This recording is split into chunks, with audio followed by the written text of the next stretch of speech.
Government শিক্ষণ মহাবিদ্যালয় নগাঁও।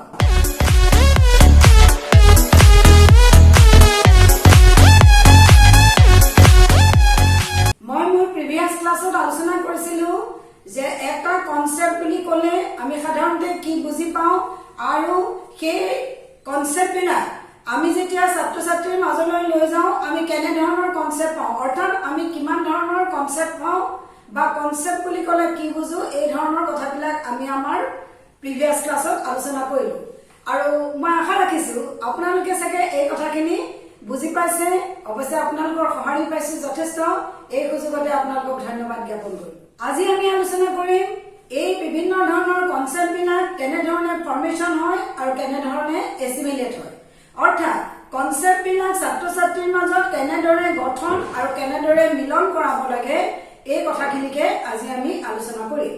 মাই dear students, এটা কথা মনত ৰাখিব, এই যিটো কনসেপ্ট ফৰ্মেশ্যন বুলি কৈছো, এই কনসেপ্ট ফৰ্মেশ্যনৰ ষ্ট্ৰেটেজিটো প্ৰথমে ডেভেলপ কৰে হিল্ডা টাবা নামৰ এজন পণ্ডিতে, যাক ইণ্ডাকটিভ থিংকিং মডেল নামেৰে জনা যায়। এতিয়া এই হিল্ডা টাবা নামৰ পণ্ডিতজনৰ মতেৰে আমাৰ যিটো কনসেপ্ট ফৰ্মেশ্যন আছিল, সেই কনসেপ্ট ফৰ্মেশ্যনটো তিনিটা ষ্টেপেৰে আগবাঢ়ি যায়। আৰু সেই ষ্টেপ কেইটা কি? সেই ষ্টেপ কেইটা হ'ল অবজাৰভেশ্যন, কেটেগৰাইজেশ্যন বা ক্লাছিফিকেশ্যন আৰু লাষ্ট কনক্লুজন।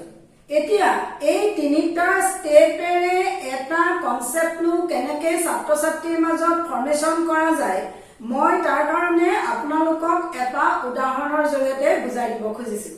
কিন্তু এটা কথা আপোনালোকে জানে চাগে, মই আচলতে মেথছ বেকগ্ৰাউণ্ডৰ, গতিকে মই উদাহৰণটো মেথছৰ লৈ আহিছোঁ। কিন্তু ইয়াৰ লগে লগে মই যে অন্য ধৰণৰ উদাহৰণেৰে আপোনালোকক বুজাই নিদিম এইটো কথা নহয়। তথাপিও প্ৰথমে মই এটা সৰু সকলোৱে জনা মেথছৰ উদাহৰণৰ জৰিয়তে এটা কনসেপ্টৰ কেনেকে এই তিনিটা ষ্টেপেৰে গৈ ছাত্ৰ ছাত্ৰীৰ মাজত ফৰ্মেশ্যন হয় তাক বুজাব বিচাৰিছোঁ। কনসেপ্টটো হ'ল আমি সকলোৱে জনা এটা কনসেপ্ট প্ৰাইম নম্বৰ। এতিয়া আমি যেতিয়া ছাত্ৰ ছাত্ৰীক এই প্ৰাইম নম্বৰৰ কথা শিকাবলৈ আহিম, আমি প্ৰথমেই প্ৰাইম নম্বৰৰ ডেফিনেশ্যনটো দিয়া উচিত নহয়।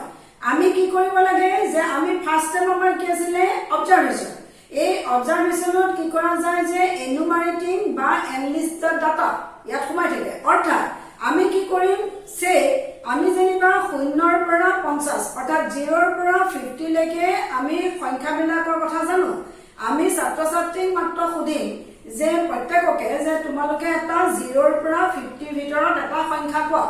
আৰু ছাত্ৰ ছাত্ৰীবিলাকে কি হ'ব? কোনোবাই ক'ব 2, কোনোবাই ক'ব 5, কোনোবাই ক'ব 13, কোনোবাই ক'ব 20, কোনোবাই ক'ব 32, কোনোবাই ক'ব 43, এনেধৰণে কিছুমান নম্বৰ তেওঁলোকে ক'ব। আৰু শিক্ষক হিচাপে আপুনি কি কৰিব? ছাত্ৰ ছাত্ৰীৰ প্ৰতিটোৱে যিটো সংখ্যা কয় আপুনি তাক ব্লেকবোৰ্ডত লিখি যাব। আপোনাৰ কাম সিমানেই। আৰু প্ৰথমতে যেতিয়া আপুনি তেওঁলোকে কোৱা নম্বৰবোৰ লিখি গৈছে, সেয়াই হ'ল এনলিষ্ট দা ডাটা, অৰ্থাৎ সেইটোৱেই হ'ল observation. Clear student? This is the first step. এবাৰ আহিছোঁ ছেকেণ্ড ষ্টেপ। ছেকেণ্ড ষ্টেপটো কি আছিলে? ক্লাছিফিকেশ্যন অৰ কেটেগৰাইজেশ্যন। এতিয়া কি কৰিব লাগে যে যিবোৰ সংখ্যা ছাত্ৰ ছাত্ৰীয়ে কৈছিল বা আপুনি বৰ্ডত লিখি পেলাইছিল, এতিয়া এই সংখ্যাবিলাকক ছাত্ৰ ছাত্ৰীৰ পৰাই কেটেগৰাইজ কৰিবলৈ দিয়ক, অৰ্থাৎ বা ক্লাছিফিকেশ্যন কৰিবলৈ দিয়ক। তাৰমানে কি যে বিভিন্ন ধৰণৰ সংখ্যা তেওঁলোকে লিখিলে, কিন্তু সেই সংখ্যাবিলাকৰ মাজত কিছুমান সংখ্যাৰ সামঞ্জস্য আছে আৰু সেই সংখ্যাবিলাক একেলগ কৰিবলৈ দিয়ক। এতিয়া ছাত্ৰ ছাত্ৰীবিলাকক যেতিয়া আপুনি দিব, তেওঁলোকে কি কৰিব? 3, 5, 7, 11 এই ধৰণৰ সংখ্যাবিলাক, 13, 19 এনেধৰণৰ সংখ্যাবিলাক তেওঁলোকে একেধৰণে লিখিব। আৰু বাকীবিলাক 2, 4, 6, 8, 10 এইবিলাক তেওঁলোকে বেলেগ ধৰণে লিখিব। এতিয়া যেতিয়া তেওঁলোকে নিজৰ মাজতে ক্লাছিফিকেশ্যন কৰি দেখুৱাই দিছে, আপুনি মাত্ৰ ছাত্ৰ ছাত্ৰীয়ে যেতিয়া ক্লাছিফিকেশ্যন কৰি দিছে তেতিয়া আপোনালোকে গম পাই গ'ল যে ছাত্ৰ ছাত্ৰীয়ে নিজেই এই কথাখিনি বুজি পাইছে। এইটোৱে হ'ল আমাৰ second step, that is classification. এই যে ছাত্ৰ ছাত্ৰীয়ে দুটা গ্ৰুপত ক্লাছিফিকেশ্যন কৰিলে, আপুনি ছাত্ৰ ছাত্ৰীক মাত্ৰ সুধিব যে কি কাৰণে তেওঁলোকে এই সংখ্যাকেইটা এটা কেটেগৰাইজ কৰিলে আৰু এইখিনি সংখ্যা বেলেগ কেটেগৰাইজ কৰিলে। তেতিয়া তেওঁলোকৰ নিজৰ ফালৰ পৰাই যে এইখিনি অড এইখিনি ইভেন আৰু আপুনি লগে লগে তেওঁলোকক সোধক যে what is odd number and what is even number গতিকে তেওঁলোকৰ কনচেপ্ট এটা আৰু উদয় হ'ব কি হ'ব অড নাম্বাৰ আৰু ইভেন নাম্বাৰৰ কনচেপ্টটো ক্লিয়াৰ হৈ যাব এবাৰ আহিম আমি থাৰ্ড ষ্টেপ সেই ষ্টেপটো আছিলে কনক্লুজন এতিয়া চাওক যিটো ছেকেণ্ড ষ্টেপত তেওঁলোকে দুটা কেটেগৰাইজত সংখ্যাবিলাক লিখি পেলাইছিল তাত আপুনি সোধোতে তেওঁলোকে কি কৈছিল যে কিছুমান সংখ্যা অড কিছুমান সংখ্যা ইভেন আৰু অড কিয় বা ইভেন কিয় যে তেওঁলোকে কৈছিলে 2 ৰে হৰণ যায় 3 ৰে হৰণ যায় 4 ৰে হৰণ যায় আৰু কিছুমান হৰণ নাযায় এতিয়া এই 2 3 4 ৰে যেটো হৰণ নাযায় বুলি তেওঁলোকে কৈছে আপুনি সোধক যে এই 2 3 4 ইত্যাদি সংখ্যাৰে যেতিয়া সংখ্যাবিলাকক হৰণ কৰিব নোৱাৰি তেনে ধৰণৰ যিখিনি সংখ্যা তোমালোকে পাইছা সেই সংখ্যাবিলাকক আৰুনো কি সংখ্যাৰে হৰণ কৰিব পাৰি তোমালোকে জানানে এতিয়া তেওঁলোকে নিজে বিচাৰি গৈ এটা কথা তেওঁলোক কনফাৰ্ম হ'ব যে সেই সংখ্যাবিলাক মাত্ৰ সেই সংখ্যাটো নিজে আৰু এক অৰ্থাৎ 1 আৰু সেই সংখ্যাটো নিজেহে মাত্ৰ তাত ফেক্টৰ হ'ব পাৰে বাকি কোনো সংখ্যাৰে তাত হৰণ নাযায় এতিয়া এই কথাখিনি যেতিয়া ছাত্ৰ ছাত্ৰীৰ মাজত ক্লিয়াৰ হৈ যাব তেতিয়া আপুনি কনক্লুজন কৰিব যে যিবোৰ সংখ্যা সেই সংখ্যাটো আৰু 1ৰ বাহিৰে কোনো সংখ্যাৰে হৰণ নাযায় সেই সংখ্যাবিলাককে প্ৰাইম নম্বৰ বুলি কোৱা যায় this is the definition of prime number clear student এইটোৱে হ'ল কনসেপ্ট ফৰ্মেশনৰ তিনিটা ষ্টেপ এতিয়া মই মেথছৰ পৰা ঘূৰি আহি যদি মই ধৰি লৈছো মই ছাত্ৰ ছাত্ৰীৰ মাজত ভাৰ্ব পঢ়ুৱাব খুজিছো এতিয়া ভাৰ্ব পঢ়ুৱাবলৈ যাওঁতে মই কি কৰিব লাগে ছাত্ৰ ছাত্ৰীক কেইটামান সেন্টেন্স লিখিবলৈ দিব লাগে এটা সেন্টেন্সবোৰ লিখিবলৈ দিওঁতে তেওঁলোকে কি হ'ল তেওঁলোকৰ মাজৰ পৰাই কেইটামান কোনোবাই প্ৰত্যেকজন ছাত্ৰ ছাত্ৰীয়ে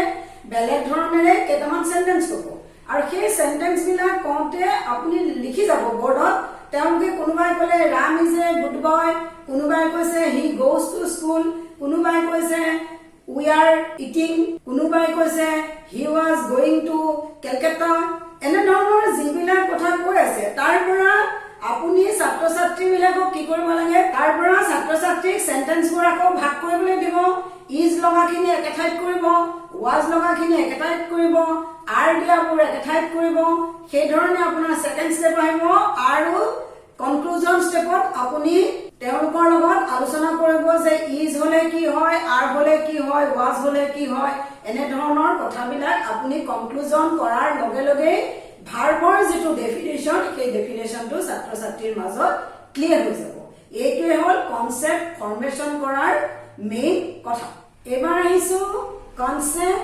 এছিমিলেশন এই কনসেপ্ট এছিমিলেশনটো প্ৰথমে ডেভেলপ কৰিছিলে জন পিয়াজে এতিয়া কনসেপ্ট এছিমিলেশন কি যে আমি যিবিলাক কনসেপ্ট ফৰ্মেশন কৰিলো সেই ফৰ্মেশন বিলাক ছাত্ৰ ছাত্ৰীৰ মাজত দৃঢ় কৰিব লাগে আমিনো কেনেকৈ ছাত্ৰ ছাত্ৰীৰ মাজত দৃঢ় কৰিম এই কথাখিনি মই মোৰ পৰৱৰ্তী ক্লাছত লৈ আহিম আজিৰ ক্লাছটো মই ইমানতে শেষ কৰিলো মই আশা ৰাখিছো আপোনালোকে কথাখিনি বুজি পাইছে নুবুজিলেও কথা নাই মোৰ কমেন্ট বক্স খোলা আছে আপোনালোকে মোৰ কমেন্ট বক্সলৈ আপোনালোকৰ কবলীয়াখিনি লিখি পঠাব আৰু মই চেষ্টা কৰিম তাৰ যথাযথ উত্তৰ দিবলৈ ষ্টে হোম ষ্টে সেফ নমস্কাৰ